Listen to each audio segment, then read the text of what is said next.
இந்த சீசனும் ஆல்மோஸ்ட் ஒரு இன்னொரு பாட்டில் வந்திருக்கும். பட் கடைசியில சிட்டியை பாட்டில் பண்ற மாதிரி ஆக்கிட்டாங்க. ஏன்னா என்னதான் நீங்க முக்காவாசி ஃபர்ஸ்ட் பிளேஸ்ல இருந்தாலும் அந்த கடைசி செகண்ட்ஸ்ல அவங்களுக்கு ஒரு லீடு கொடுத்தீங்க தெரியுமா? தண்ணி தாக அடிக்க தண்ணி பாட்டில் எடுத்துக்கிறேன். பாட்டில்னு தண்ணி சிட்டி ஃபேன் அந்த சிட்டி ஃபேன்ஸோட டியர்ஸ குடிக்கிறீங்களா? பண்ணுங்க, தண்ணி வரையும் உங்களதுதான். பரவாயில்ல. இப்ப நிறைய ஃபேன்ஸ் ஆர்சனலை ஹேட் பண்ணிட்டு இருக்காங்களாம். நல்ல வேலைடா, வேர்ல்டு கப் வருது, இவனுங்களோட அலப்பறெல்லாம் வேர்ல்டு கப்போட முடிஞ்சிடும், அதுக்கப்புறம் நம்ம அங்க போக்கஸ் பண்ணிடுவோம் சொல்லிட்டு கொஞ்சம் அந்த ஒரு நிம்மதி இருக்கும். தண்ணி தாக அடிச்சு தண்ணி குச்சாண்டா. நீங்க எங்கெங்கயோ ரிலேட் பண்றீங்க. நான் இது பொறுப்பு இல்லை கைஸ். நான் தண்ணி தாக அடிச்சு தண்ணி குடிச்சேன். இதை ஓகே தெரியல, நீங்க எப்படி வேணா தூவாங்க.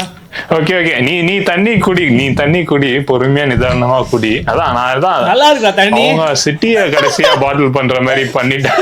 ஆரோ பிளஸ் யூவி போட்டு அவ்வளவுதான். ஐயோ, இன்னைக்கும் அவர் வந்திருந்தாரு, அந்த ஃபேன் உட்கார்ந்து இருந்தாரு மேட்ச்ல. பார்த்தேன் போன்மவுத் போட்டு பொளந்து எடுத்துட்டாங்க சிட்டிய.